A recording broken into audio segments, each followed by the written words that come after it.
बड़ी खबर है, जोरदार फायरिंग के बीच में रेस्क्यू हुआ है। ईरान की सेना से भिड़ी यूएस फोर्स, ये कहा जा रहा है ईरान की जमीन पर गन फाइट हुई है, यानी दोनों सेना आमने सामने थी। गन फाइट के बाद पायलट का रेस्क्यू हुआ है। फायरिंग के बीच में पायलट को ले गए यूएस कमांडोज। ये बड़ी जानकारी, ईरान की जमीन पर बाकायदा गन फाइट हुई है, यानी दोनों ही आर्मीज एक दूसरे के सामने और यहाँ पर गन फाइट हुई, जिसके बाद ये बड़ा रेस्क्यू किया गया है।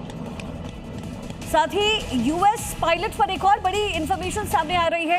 रेस्क्यू ऑपरेशन देख रहे थे डोनाल्ड ट्रंप खुद, ये कहा जा रहा है, यानी सिचुएशन कैसा है, सिचुएशन रूम में बैठ करके पूरे ऑपरेशन को डोनाल्ड ट्रंप खुद देख रहे थे।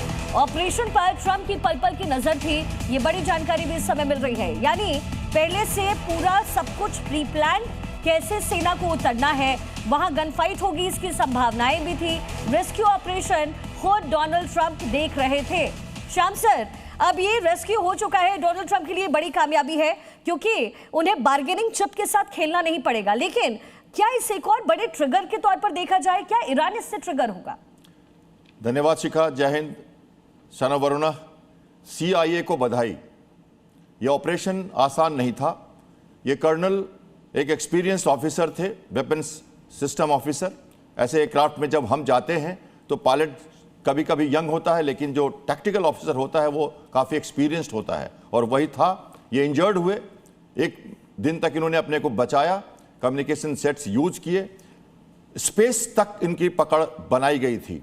और CIA ने बड़ा डिसेप्शन किया, लोकल इंटेलिजेंस लाया, डाइवर्जनरी अटैक किया, ये लगाया हल्ला वहां पे कि बड़ी अटैक होने वाला है ग्राउंड फोर्सेस का वेस्ट की तरफ से, और पब्लिक को डराया गया। और उसके बाद ये कॉम्बैट SCR स्पेशल ऑपरेशन से किया गया, जिसकी पकड़ मुझे है, क्योंकि मैं 3 साल इंडियन मरीन कमांडोज के साथ काम कर चुका हूं as air insertion officer from the air. तो ये दूसरे तरह का ऑपरेशन होता है, एक साथ बड़ा भयंकर डाइवर्जेंस, सरप्राइज, डिलेमा और इंटेलिजेंस, तब जाके ऐसे मॉन्टेनियस रीजन से हम। और मैंने आपको कल कहा था, कुछ लोग हंस भी पड़े थे, मैंने कहा अमेरिका चाहे तो सब कुछ कर सकता है और ये करेगा, एक दिन का समय दीजिए, रात होने दीजिए, ये मैंने कहा था। लेकिन श्याम सर, ये मुमकिन कैसे हुआ? मतलब अगर इसको बहुत सरल शब्दों में समझे तो क्या पूरी प्री प्लानिंग बनाई गई थी अमेरिका की तरफ से? मैंने आपको कहा, इंटेलिजेंस गैदरिंग, एग्जैक्ट लोकेशन और use of communication sets in A coded manner, एक साथ 50 से ज्यादा एयरक्राफ्ट का वेव्स और डाइवर्जनरी अटैक्स,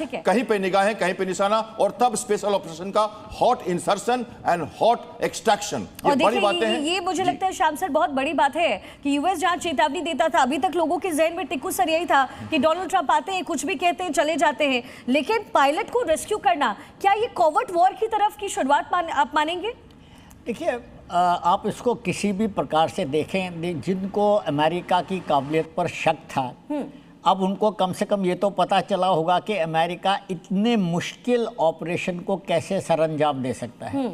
आफ्टर ऑल, हमें ये नहीं भूलना चाहिए कि ये दुश्मन की टेरिटरी में था, और ये ज़्यादा अपना रेडियो सेट इस्तेमाल भी नहीं कर सकता था, ये जो कर्नल गिरे हुए थे, क्योंकि अगर रेडियो सेट ज़्यादा इस्तेमाल करता तो इसकी लोकेशन पता चल जाती। मैं आपको थोड़ा सा रोकूंगी टिक्कू सर, मैं वापस आऊंगी। देखिए, जहां पर पायलट फंसा था वो इलाका कैसा था? आप जानते हैं कि ईरान का जो मैक्सिमम इलाका है वो पहाड़ी है, ऐसे में वो इलाका क्या था, जरा वो आपको बताते हैं। दरअसल कोयगुले और बोयर अहमद प्रांत ये पूरा पड़ता है। ईरान की दक्षिण और पश्चिम में इसकी मौजूदगी है।